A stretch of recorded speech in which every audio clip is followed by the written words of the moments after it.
Boa noite, pessoal. Em respeito ao Agosto Lilás, hoje a gente traz um tema polêmico aí, que é sobre a violência doméstica. E hoje eu estou entrevistando aqui a doutora Manuela Bastos e, junto com ela, a gente tem aqui a presença do advogado dela, o doutor Pedro Melo. E a gente vai falar um pouquinho como foi as fases que ela teve que entender quando que ela estava sofrendo violência e tudo o que aconteceu na vida dela aí, que a gente quer pegar essa mensagem que ela possa potencializar para incentivar você e também para você entender se você está passando por esse momento ou não. Boa noite, doutora Manuela. Boa noite, doutor Pedro. Boa noite. Boa noite. É um prazer estar aqui com vocês para a gente conversar sobre um tema muito importante, que é o Agosto Lilás. Legal. Doutor Pedro, tudo bem? Tudo bem. Fico feliz em participar aqui com vocês. Convite da Manuela, e espero contribuir aí com o trabalho de vocês hoje. Hoje no Brasil, doutor, isso ainda é um caso recorrente? Isso é muito comum? O que você tem para falar para nós sobre isso?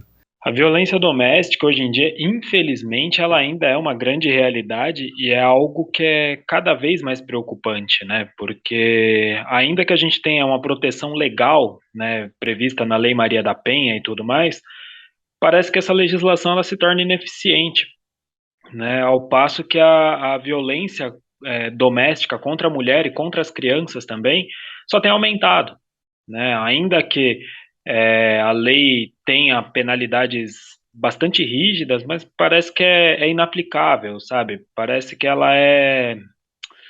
como eu posso te dizer, parece que se tornou obsoleta a própria lei. Então, fica muito difícil cumprir, né? Dar cumprimento à própria lei. Às vezes parece que até o Estado não tem aparato para dar cumprimento a essa lei, protegendo as mulheres da forma que deveria. Olha aí. Doutora, quando você percebeu ou se deu conta que você estava sofrendo violência doméstica? Então, existem dois lugares para a vítima, né? A vítima, que é a vítima em si, a vítima que sofre, e o local que ela se mantém de vítima. Existem a questão do status e dos papéis. O status você não muda. O status é aquela situação que você é vítima, que você está sofrendo aquilo, e os papéis não. Os papéis você pode mudar. Então, existem situações que não importa como está. O doutor Pedro mesmo pode falar, né, que a lei é 11.340, que é de agosto de 2006. No artigo 2, fala que não importa se a mulher ela é a raça, a etnia, né, não depende de nenhum tipo de caracterização. Então, eu conheço, inclusive, tem uma amiga minha pessoal, é ginecologista obstetra, então, que sofria violência doméstica, ela demorou um bom tempo também para romper isso. Não interessa se a mulher é manicure, se ela é diarista, se ela é faxineira, se ela é odontóloga, se ela é médica, né? E o que eu entendo? Eu entendo que existem questões que são válidas para serem ditas, são questões transgeracional, que é o modelo parental, o modelo social, o modelo religioso, o modelo familiar, o modelo cultural.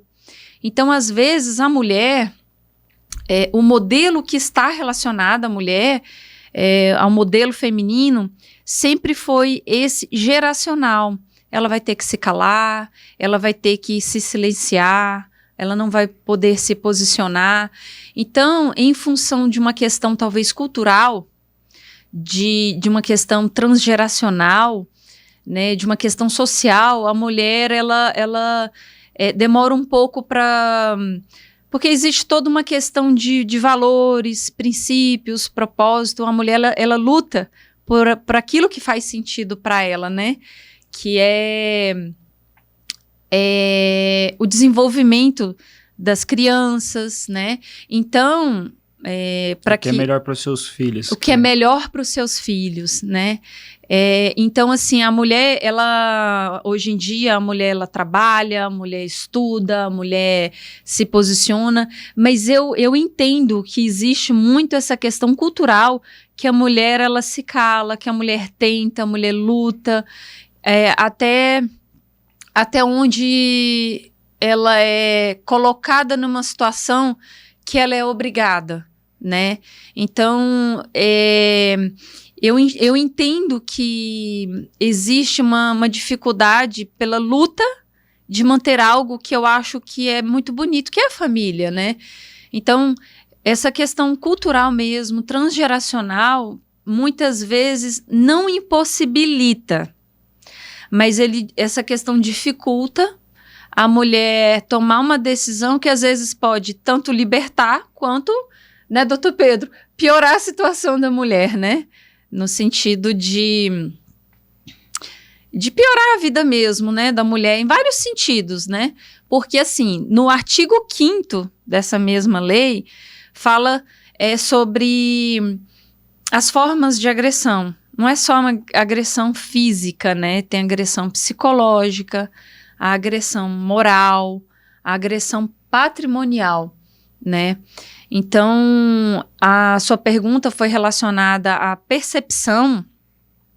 A percepção, ela, muitas vezes, ela sempre ocorre. O que não quer dizer necessariamente que toda percepção tem uma ação, né? É muito aquela questão do status e papéis. Então, status, você é vítima, né? E os papéis, você pode mudar a sua história, né? Você pode mudar o fato de você ser vítima, você sair daquele lugar. Sobre o que a Manuela falou, o que me chamou a atenção foi sobre as formas de violência, né? Quando a gente imagina a Lei Maria da Penha, né, não sei se vocês sabem a história da Lei Maria da Penha, mas a Maria da Penha, ela tomou alguns tiros, ela era agredida constantemente, chegou ao ponto de ela tomar alguns tiros do marido dela. Quando a gente pensa Lei Maria da Penha, a gente pensa só numa agressão física, né? E essa agressão, por muitas vezes, e na grande maioria dos casos, ela não vem de forma física, ela vem de forma psicológica, né? A Manuela abordou uma questão, o melhor para a família, o melhor para os filhos. Por vezes, o agressor, ele se utiliza dessa percepção que a mulher tem de proteger a família para atacar os filhos, para atacar a instituição família em si, deixando a mulher numa situação de completa fragilidade. E isso, quando a lei faz ali, dá um rol das situações que podem ser consideradas violência doméstica, eu entendo que aquilo é meramente exemplificativo, porque cada dia a gente se surpreende ao ver questões em que a mulher está envolvida e ela é agredida de alguma forma, né? Eu vou dar um exemplo aqui de São Paulo, que aconteceu essa semana. Uma moça, ela tentou suicídio, né? Ela descobriu que estava grávida e tentou tirar a própria vida. Surpreendentemente, ela permaneceu viva, mas infelizmente a gestação foi interrompida. O promotor de justiça que recebeu essa ação, ele ofereceu denúncia contra ela. Denúncia é o início da ação penal, né, por aborto. Para mim, do meu ponto de vista, isso é uma agressão enorme contra aquela mulher, porque ela não buscava abortar aquela criança, não, ela buscava acabar com a própria vida, sabe? Ela não estava aguentando a pressão da sociedade para aquilo. E quando um promotor, quando ela já, do meu ponto de vista, ela já era uma vítima no momento em que ela não tinha o acolhimento, seja da família, seja dos amigos, para que ela pudesse desenvolver aquela gestação, quando ela se depara com uma denúncia de um crime em que ela é acusada de praticar um aborto e ela pode ser presa por isso, é levada a júri e tudo mais, eu acho que ela é violentada pela segunda vez. Entende? Então existem incontáveis maneiras que a gente enxerga de violência contra a mulher que não são simplesmente aquelas meramente expostas no texto da lei, ou então aquela que a gente imagina de forma mais comum, né, que é a agressão física. A agressão física é visível aos olhos, todo mundo vê, sabe? Uma marca roxa, um apertão de braço, uma forma de falar mais alto. Agora, a agressão psicológica, ela é muito mais difícil de ser percebida e, por vezes, a própria vítima só percebe isso muito tempo depois, quando ela já está afastada dessa relação. Interessante. Exatamente. Doutora, no seu caso, você sofreu violência física ou psicológica? Então, muitas vezes, igual o doutor Pedro falou, a vítima, ela só percebe muitas vezes quando está afastada, mas a vítima também percebe quando às vezes existem testemunhas que colocam a vítima tipo assim, putz, você não vai fazer nada? E a vítima sempre fica naquela posição, tá, mas você vai testemunhar? Porque aqui eu vejo muito no Brasil a cultura assim, eu vou ter que ir na justiça, testemunhar, né, doutor Pedro? Quantas vezes você viu testemunhas não querendo testemunhar, né? Então, e aí, o que acontece? A vítima fica assim, putz, mas você vai lá no juiz falar a verdade? Então, existe essa situação de alguém testemunhar, fala, não, eu tô aqui do teu lado, eu vou falar a verdade, eu tô aqui, eu também fui vítima disso, eu vou estar aqui do teu lado, eu vou te apoiar, vamos enfrentar isso juntas, você não tá sozinha. Então, muitas vezes a vítima, ela vive isso anos, e às vezes uma pessoa que em um episódio de violência física, né, um episódio ou de tentativa de violência física, a pessoa fala, não, opa, os dias se passam e a pessoa fala, olha, você não vai fazer nada? Eu tô aqui, vamos lá, né? Inclusive, o doutor Pedro mesmo pode falar que entre o ato da violência física e o período que você pode denunciar, é quanto tempo, doutor Pedro? 6 meses o prazo decadencial, né? 6 meses a partir do momento em que você tem conhecimento da autoria. Então, são 6 meses para você fazer a denúncia. E aí, o que acontece? Existe essa violência física, certo? Que muitas vezes ela é documentada, às vezes a mulher ela sofre violência física, vai no médico, faz um exame, isso tudo fica muito claro, né, de se provar. A violência psicológica é muito difícil de você comprovar isso, mas nas mulheres que fazem um acompanhamento, talvez um relatório de um psicólogo, de um psiquiatra, talvez pode embasar mais isso. Agora eu te pergunto, a violência moral. Vou te dar um exemplo. Uma mulher que é casada tem um secador de cabelo ou um carrinho de cachorro-quente, que ela vende cachorro-quente na rua, ela tem um secador de cabelo que ela trabalha com salão, ou ela tem um serviço de endoscopia, ela faz endoscopia nas pessoas. O agressor, para ele continuar agredindo essa mulher, ele vai lá na esfera X e pede, e agora eu quero o faturamento do secador dela, que ela está trabalhando. Eu quero o faturamento do carrinho de cachorro-quente que ela vende. Entendeu?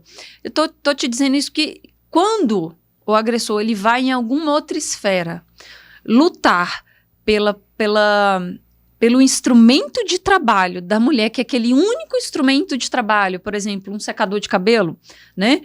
É muita covardia, isso é uma forma de agredir, né? Porque é a única coisa que aquela mulher faz. Às vezes ela, né, trabalha no salãozinho dela, vende cachorro-quente, ou faz uma endoscopia, né? Então, é o único instrumento de trabalho dela. Então, isso é uma agressão moral, né? É uma forma de agredir a mulher. Você ir no setor que a mulher faz o cabelo das pessoas, ou que vende cachorro-quente, ou que faz a endoscopia, é uma agressão. Você ir lá e falar assim, não, agora eu vou lutar pela produtividade dessa mulher. Putz, é o único instrumento de trabalho dessa mulher. Então, isso eu enxergo como uma agressão moral, entendeu? E uma agressão patrimonial. O que eu entendo, né, da percepção com relação à agressão patrimonial? Eu já vi várias vezes, inclusive mulheres que falam assim, não, deixa tudo para lá porque eu quero ter paz. Nossa, seria uma paz se a paz viesse com esse abandono dos bens materiais, né? Existem situações, né, em que o agressor ele é muito difícil de ser detectado. Por exemplo, eu não sei se você já ouviu esse termo, condutopata, né? O condutopata, ele não vai estar explícito, né, para a sociedade que ele é um condutopata. Então, muitas vezes, o agressor, ele não vai estar escrito na testa dele, não vai estar claro. Então, muitas vezes, ele é gentil, ele é cordial, e ele vai criando situações para continuar. Porque, assim, a lei, ela existe, foi o que o doutor Pedro falou, muitas vezes, né, ocorre o afastamento, você não pode se aproximar, medida protetiva e tal, fisicamente. Mas e as outras agressões que estão aqui no artigo 5º? E a agressão moral, que é ir lá no serviço da ex-companheira, fala, eu quero o dinheiro que ela ganha. E a agressão patrimonial, que ele continua, é uma forma de agredir. E as mulheres que ficam anos e anos, né, os processos às vezes duram muito tempo, né, doutor? E a mulher nunca tem acesso àquilo. Agora, pense bem, olha o nível de covardia desses agressores, né? Porque no mundo sempre vai ter agressor e sempre vai ter vítima. Sempre. E quando for comigo, eu posso escolher esse lugar de vítima ou não. O status, ele existe, eu não mudo o status, mas eu posso mudar os papéis. E foi essa a decisão que foi escolhida por mim, tá? O que eu entendo? Eu entendo que uma forma, né, de, por exemplo, um condutopata continuar agredindo a mulher, porque assim, eu entendo, né, porque às vezes os juízes têm muitos processos, ninguém vai chamar o juiz para tomar um café, né? Então são só coisas desagradáveis, mas eu entendo que demora, são muitos processos, deve ser uma vida muito sobrecarregada, mas eu entendo que é uma forma do agressor continuar agredindo. Mesmo sem estar perto. Mesmo sem estar perto, né? Mesmo quando você decide virar a página. Mesmo quando você decide virar a página, mesmo quando você não tem mais aquele instrumento de trabalho, porque você decidiu, tipo, eu vou continuar sendo agredida porque eu vou usar meu secador para secar o cabelo, para trabalhar no salão, vou reconstruir minha vida. Aí a mulher tem que deixar o secador para não continuar sendo agredida, porque de forma reiterada ele continua agredindo ela, porque ele quer o dinheiro da produção daquele secador, né? Sendo que ela que vai lá e seca o cabelo das mulheres. É um instrumento de trabalho. E é o sustento, né, da família, né? O sustento que a mãe leva para casa. Então eu entendo, e isso é muito real, essa agressão, né? Que o agressor continua não sendo fisicamente, porque fisicamente tudo bem. Ele não se aproxima mais, né, fisicamente, então ele não agride mais fisicamente a mulher, mas ele continua agredindo moralmente, socialmente, patrimonialmente, né, existem processos que duram anos, eu conheço um processo que já tem 4 anos, e tá aí, entendeu? Doutora, que momento você percebeu que você estava sofrendo violência doméstica? Então, a percepção, ela igual o estado de coma, né? Ela pode ser superficial, pode ser profunda, né? No meu caso, a primeira vez que eu fui violentada, né? A violência doméstica foi psicológica, foi na noite de núpcias, na presença da minha mãe e da minha avó. Foi uma agressão psicológica. E elas não fizeram nada, ficaram sem reação. Foi um dia horrível, um dos piores dias da minha vida, né? Mas você me perguntou antes o gatilho. O gatilho foi uma funcionária que presenciou uma cena horrível. E aí passaram-se alguns dias, ela me chamou para conversar e eu continuei ali, né? Ela falou assim, você não vai fazer nada. Eu falei, tá, mas e aí, como é que eu vou provar? Ela falou assim, não, eu tô aqui. E aí ela foi me contar a história dela, que ela foi vítima de violência doméstica, a história dela, que ela é uma pessoa fantástica. E ela falou, não, eu vou falar a verdade. Falei, tá, e você vai lá na justiça contar a verdade? Porque eu vejo muito que as pessoas às vezes se esquivam, né, dessa responsabilidade de ir no juiz, que querendo ou não, é estressante, né, doutor? É estressante você passar por esse momento, né? Então, não é todo mundo que tem coragem de testemunhar, né? Pra mim não é estressante, pra mim é o dia a dia, né? Mas aí, quando essa pessoa olhou no meu olho e falou assim, não, eu vou falar a verdade, eu tô aqui. Falei, então vamos, entendeu? Então, foi...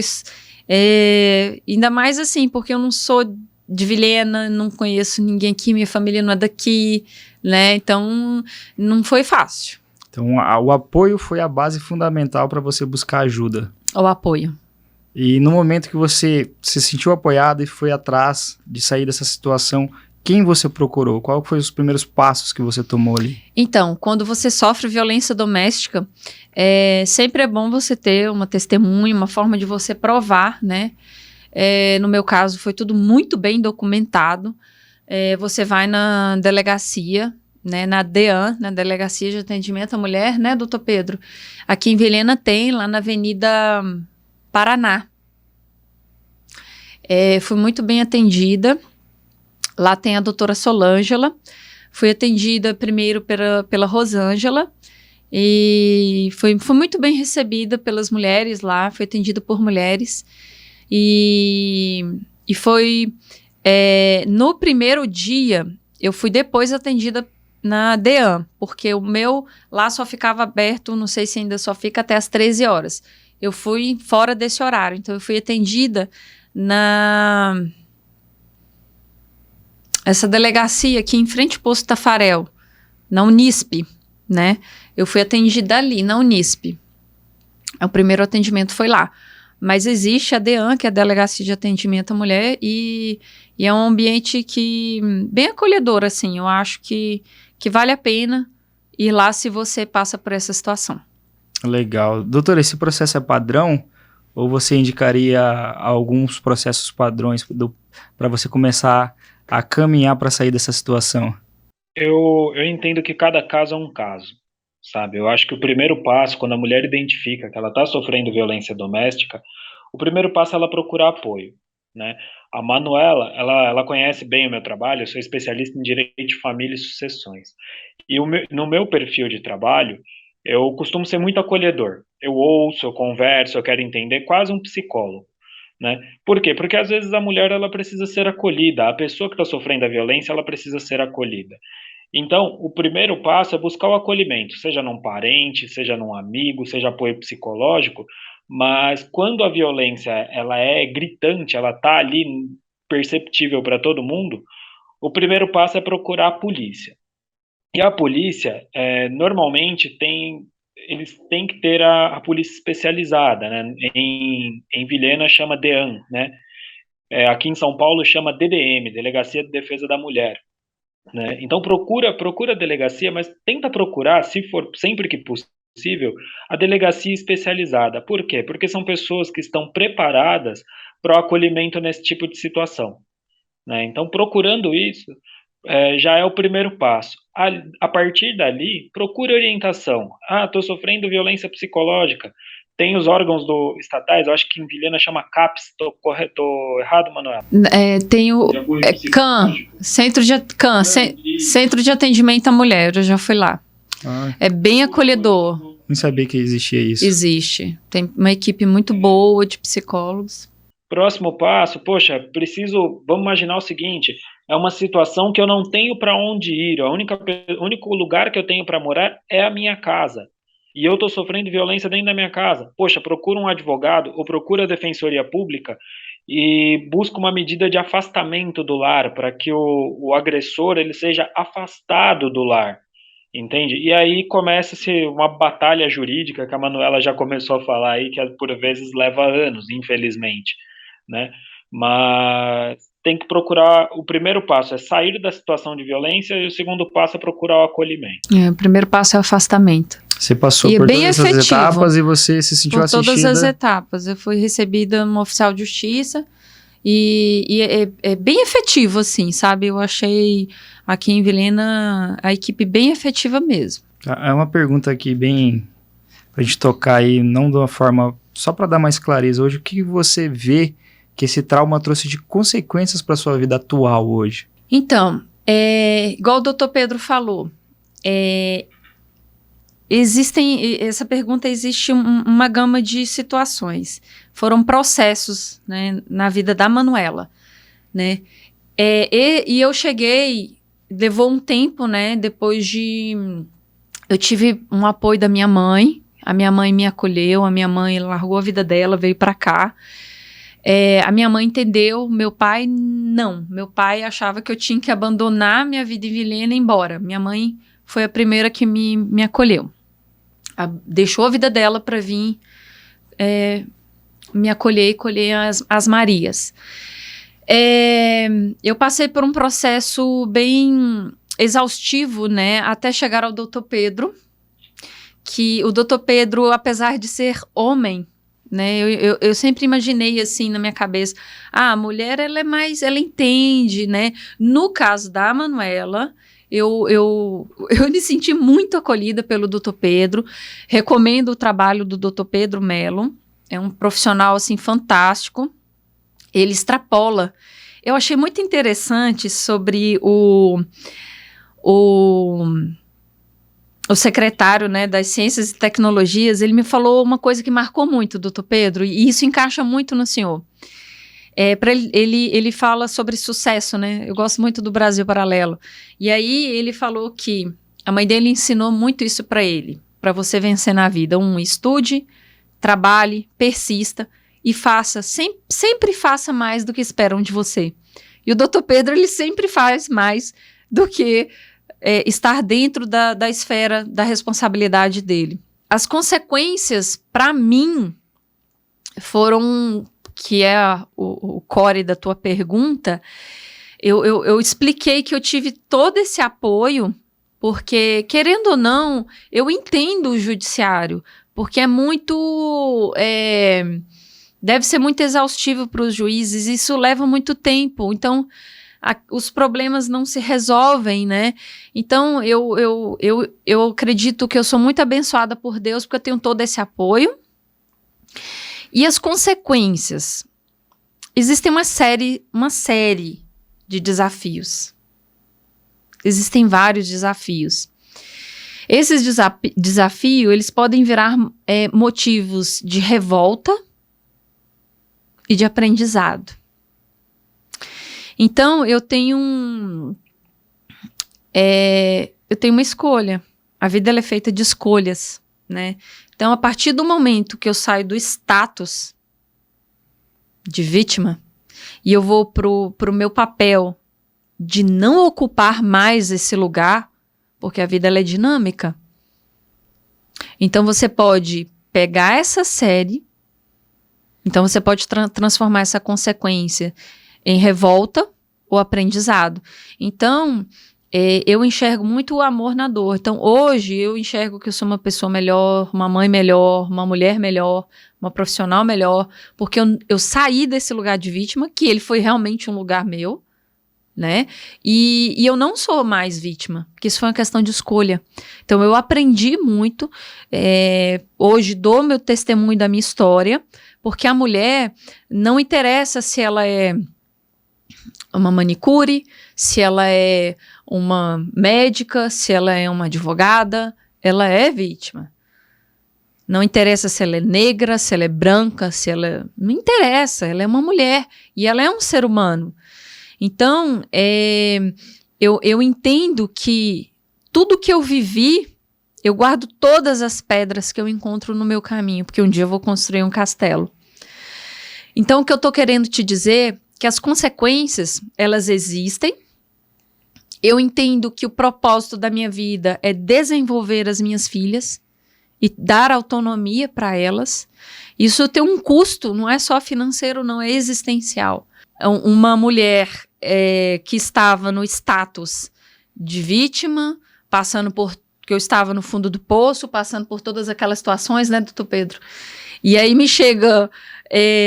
eu enxergo hoje figura masculina muito protetora, porque eu tenho um namorado que é fantástico, eu tenho um advogado que é homem, fantástico, e tenho a minha psicóloga, não sei se você conhece, a Bernadette Biagi. Ela é fantástica, ela é uma monja. Eu faço... igual ela falou um dia para mim, né, que ela perguntou algumas questões minhas, e eu falei assim... Ela falou, Manuela, você fazer análise, você ir ao psiquiatra, você fazer acompanhamento com psiquiatra, com psicólogo, isso é uma atitude de humildade. Porque se você se submete à análise, é porque você quer melhorar. Você se expõe para isso, né? Sim. Para você se desenvolver. E eu acredito que eu me desenvolvi muito, e claro que eu tenho muito ainda a me desenvolver, mas as consequências... que existem na minha vida, eu decidi não tornar isso motivo de revolta e sim de aprendizado. Sensacional. Sensacional, doutora. E que recado você daria para as mulheres que hoje sofrem com violência doméstica, mas não conseguem se desligar do agressor, não conseguem se desligar do marido ali, do namorado? Então, como a Bernadette fala, né, existem os comportamentos mantenedores. Antes de mais nada, é importante você ampliar a sua visão para você ter uma visão mais sistêmica. E existe exatamente isso que eu já falei: o status e os papéis. Então, o comportamento mantenedor é uma questão de decisão. Você é vítima, isso você não muda, isso tá ali, não tem como mudar, você é vítima de violência doméstica. Mas você pode mudar o seu papel. Você pode deixar de ser vítima de violência doméstica e procurar uma maneira de não se manter mais nesse lugar de vítima. Isso é uma questão de decisão. Não é fácil. Muitas vezes é uma questão que leva tempo. No meu caso, eu demorei 6 anos. Tá? E muitas vezes, as violências continuam, porque às vezes você deixa de ter uma agressão física, mas você tem uma agressão psicológica, você tem agressão moral, você tem agressão social, você tem agressão patrimonial, porque muitas vezes o agressor, né, o homem que continua fazendo isso, ele continua te agredindo não mais fisicamente, mas dessas outras formas que está no artigo 5º, né, doutor Pedro? Então, é isso. Então, eu acredito que as mulheres que são vítimas de violência doméstica têm que encontrar, de alguma forma, primeiro, se desenvolver, ter força. O autoconhecimento ali. O autoconhecimento, porque não é fácil, porque uma mulher que é vítima de violência doméstica, ela está vulnerável. Mas ela pode mudar o seu papel. Ela está vulnerável, mas ela tem condição de mudar isso. Então, a mulher, ela tem que se desenvolver, tem que buscar força e energia. E canalizar essa energia para aquilo que faz sentido. Eu não vejo sentido em revolta, eu não vejo sentido em falar mal, né, do seu ex-agressor, porque, assim, independente do que aconteça, existe uma coisa que eu acho muito legal, que é discriminar. O agressor, ele pode ser, para a mulher, a pior pessoa do mundo. Não tem problema. Ele vai continuar sendo a pior pessoa do mundo. Mas a mulher, ela tem que ter a capacidade de discriminar que ele continua sendo pai dos filhos. Então, eu entendo que existe essa forma de você discriminar, né? Mas, muitas vezes, né, a perpetuação da agressão, não mais física, mas uma agressão moral, social, patrimonial, implica muitas vezes naqueles que estão contigo. Então,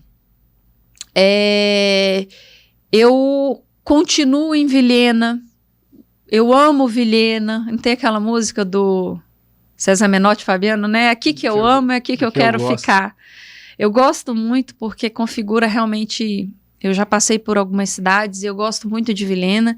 Vi falando pro doutor Pedro, muda para Vilhena, doutor Pedro, vem ter qualidade de vida.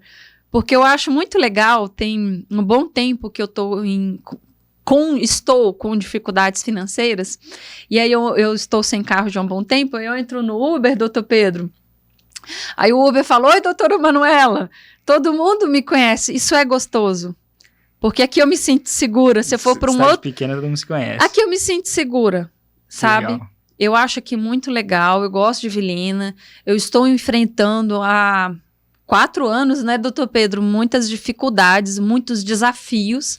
Mas tem uma frase que eu gosto muito, que é assim, você tem direito de estar triste, você está triste, você tem motivo para estar triste, mas você não tem direito de ser cruel.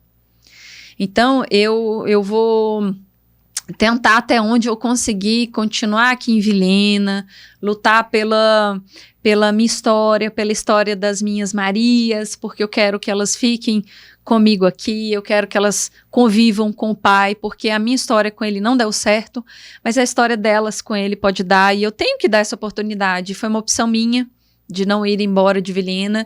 Estou enfrentando, tá no gerúndio ainda, todo esse processo muito doloroso, muito desgastante, mas eu entendo que é importante para as minhas filhas. Isso é uma questão de empatia, né? Não pensar só em mim, pensar nas Marias.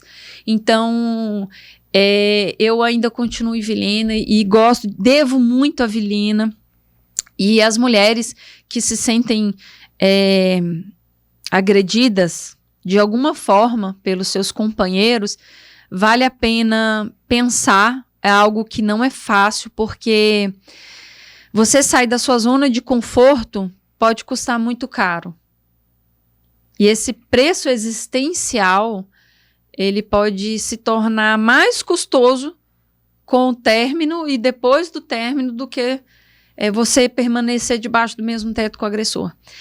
Isso é custoso, mas vale a pena você reconstruir a sua vida, você reconstruir a si próprio, para você fazer aquilo que faz sentido para você, que é desenvolver aquilo que você sempre sonhou, que é desenvolver suas filhas, né? Se você se desenvolver como pessoa. Então, eu acredito que as consequências disso tudo, eu optei em não tornar isso revolta, e sim aprendizado. Sensacional. Isso aí é muita maturidade, né? Doutor Pedro, para poder te encontrar aí, vamos deixar seu arroba já, seu trabalho aí tá maravilhoso. A doutora Manuela só rasgou elogios aqui, isso aí é reflexo, com certeza, do serviço que você vem prestando. Então vamos deixar seu arroba aí para quem quiser te encontrar no Instagram. Se quiser deixar também aí seu telefone, pode ficar à vontade que a gente eu vou interromper, posso interromper? O doutor Pedro, claro, mano. O doutor Pedro, ele não tinha foto nem no WhatsApp.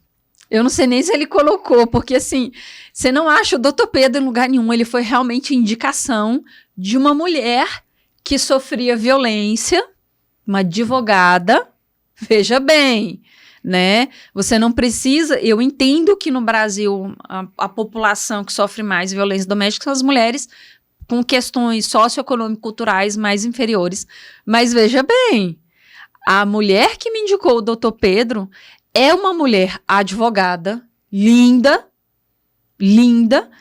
que sofre violência, ainda sofre. E ele é advogado dela. Então, o doutor Pedro, você não acha ele em lugar nenhum. Foi uma indicação de uma advogada de São Paulo que me indicou o doutor Pedro. E assim, olha, gente, não é por nada não é porque eu tô na frente dele, não, mas eu super mega pau indico o doutor Pedro. A Manuela falou tudo. Eu realmente não tinha sequer foto no WhatsApp até o final do ano agora, porque eu parei minha vida logo no início da pandemia para estudar para concurso público, né? Então eu me desliguei de redes sociais, eu tirei meu site do escritório do ar, eu deixei de produzir conteúdo e tudo mais. E agora, eu estava até conversando com a Manuela outro dia, né, que eu estou voltando, eu estou preparando ainda um material para lançar aí na internet, para justamente orientar as mulheres que sofrem esse tipo de violência, como sair disso, né? Então, eu ainda estou preparando, está em fase de preparação, mas quem precisar aí, quiser entrar em contato, meu telefone é 11, que eu sou de São Paulo,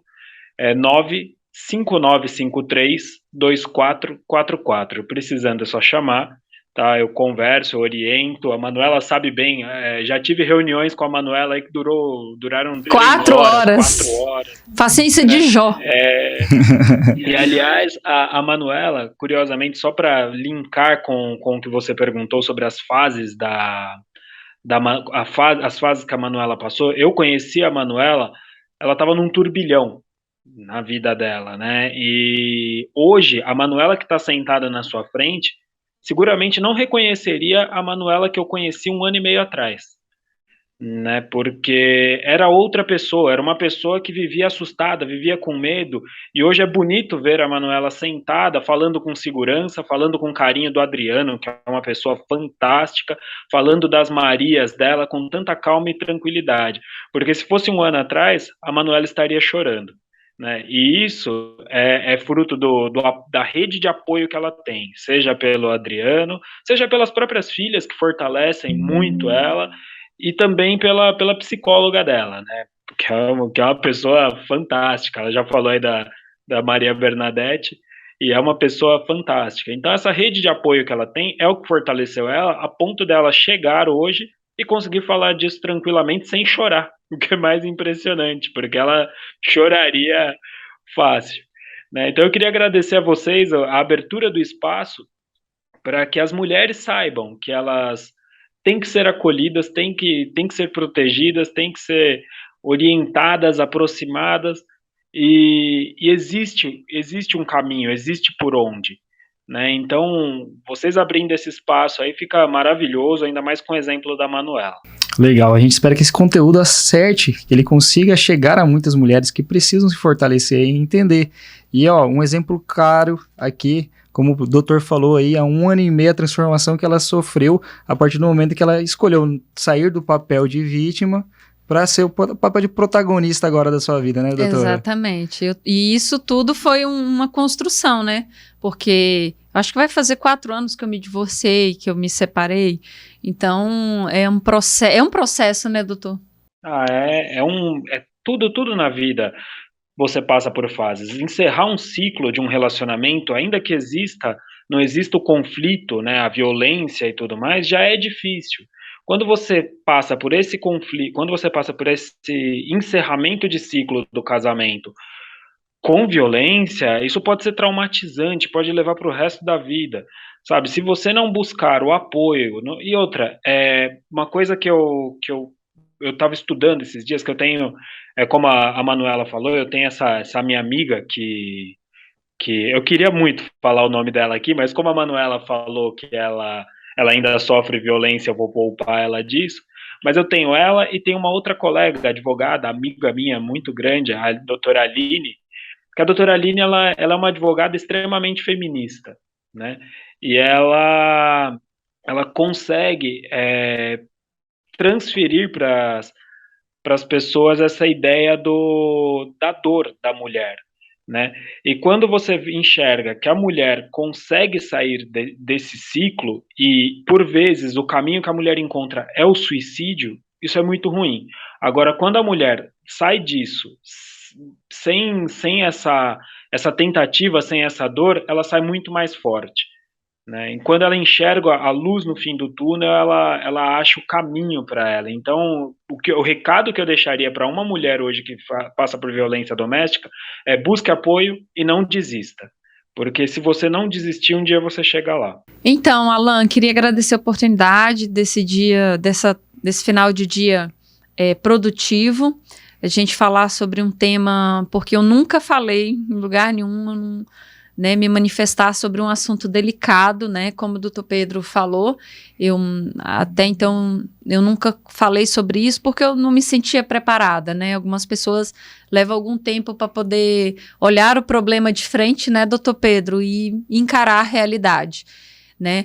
Então, eu sou muito grata à minha mãe, eu sou muito grata ao meu namorado, que é uma pessoa que reconstruiu, assim, realmente a minha história e a história das Marias. Eu sou muito grata a Bernadette Biagi, eu sou muito grata ao Dr. Pedro, que é um advogado muito diferenciado, e eu sou muito grata a Deus e a todos vocês por estar aqui e me sentir bem em falar desse assunto sem vitimismo, sem pena de si próprio, né? Porque uma decisão a mulher pode tomar de reconstruir a própria história e aprender com os próprios erros, as escolhas que não foram adequadas, as escolhas que não foram boas. E reconstruir a sua própria vida, sua própria história.